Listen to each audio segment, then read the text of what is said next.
Hi everyone, welcome back to my channel. இன்றைக்கி ஒரு evening vlog தான் பார்க்க போகிறோம். ஓசூரை பொறுத்த வரைக்கும் கிளைமேட் எப்போவுமே கூலிங்காக தான் இருக்கும். பட் இப்போ கொஞ்சம் நாளாக வெயில் அடிச்சிட்டு இருந்துச்சு. இன்றைக்கி கொஞ்சம் கூலிங்காக கிளைமேட் இருந்தோடனே டீக்கு ஏதாவது ஸ்நாக்ஸ் செய்யலான்ட்டு நான் உருளைக்கிழங்கு அவிய போட்டுட்டேன். அண்ட் ஆஃப்டர்நூன் வாங்கிட்டு வந்த மீனையும் அப்படி குழம்பு வச்சிடலான்ட்டு பிளான் பண்ணிட்டேன்.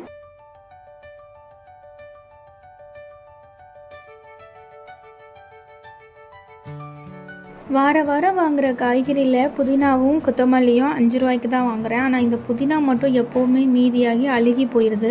அதனால இப்போ தினமுமே புதினாவை அரைச்சி ஜூஸாக போட்டு குடிச்சிடுறது.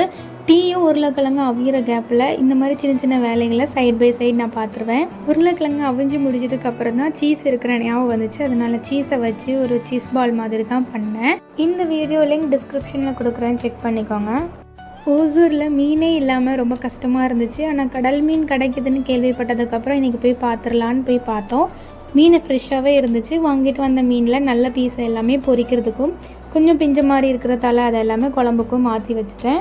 மீனை பார்த்ததும் ஆசை இருந்துச்சு. ஆனால் மீன் குழம்பு வைக்கவே தெரியாது. சொல்லப்போனால் குக்கிங்கே முதல்ல சரியாக தெரியாது. அம்மா கிட்ட கேட்டு தான் சமைப்பேன். மீன் குழம்பும் இப்போ அம்மா கிட்ட தான் ரெசிபி கேட்டேன். அம்மா தேங்காயும் சீரகமும் போட்டு மசாலா அரைச்சதுக்கப்புறம் ஒரு தக்காளி கொஞ்சம் வெங்காயத்தை போட்டு மசாலா அரைக்க சொன்னாங்க. புளியை அதுக்கு முன்னாடியே ஊற வைக்க சொன்னாங்க. இன்னொரு பாத்திரத்தில் வத்தல், மல்லி, மஞ்சள் போட்டு மசாலாவையும் போட்டு தண்ணி ஊற்றி எவ்வளோ வேணுமோ அதை கரைச்சிக்க சொன்னாங்க. நாங்கள் 2 பேருங்கிறனால நான் கட்டியாக வைக்கலாமேன்னு கட்டியாகவே தேங்காய் அரைச்சி மசாலா வச்சுக்கிட்டேன். அதுக்கப்புறம் மீன் குழம்பு வைக்கிற பாத்திரத்தில் புளியையும் ஊற்றிட்டு கொதிக்கிற டைமில் ஒரு தக்காளியும் பச்சை மிளகாவும் போட்டு மீனெல்லாம் போட சொன்னாங்க. அம்மா சொன்ன ரெசிபி அப்படியே ஃபாலோ பண்ணியிருக்கேன். குக் ஆனதுக்கப்புறம் தான் எப்படி வந்திருக்குன்னு தெரியும். நைட்டு டின்னருக்கு 2 மீன் மட்டும் பொரிக்கலான்ட்டு மசாலா தடவி அதை தனியாக எடுத்து வச்சுட்டேன்.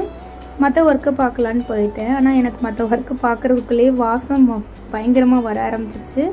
வந்து பார்த்தா குக்கிங் செம்மையாக இருந்துச்சு. ஸ்மெல்லும் சூப்பராக இருந்துச்சு. அம்மா வைக்கிற மாதிரியே தான் இருந்தது. மீனுமே நல்லா ஃப்ரெஷ்ஷாக தான் எங்களுக்கு கிடச்சிருந்துருக்கு. இதுக்குள்ளே நைட்டு டின்னருக்கு ஒரு சைடு மீனை மட்டும் பொரிக்க ஆரம்பிச்சிட்டேன்.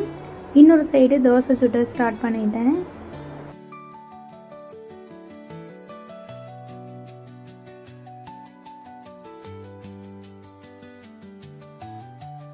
தோசைக்கு மீன் குழம்பு வச்சு சாப்பிடும்போது உண்மையாகவே நல்லா இருந்தது. நம்ம ஊரில் கிடைக்கிற டேஸ்ட் இங்கே கிடச்சிச்சு.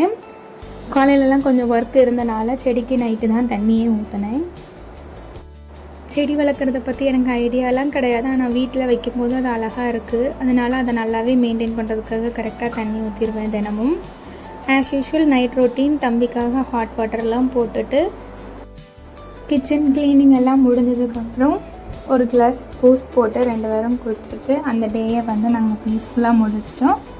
தேங்க்ஸ் ஃபார் வாட்சிங்.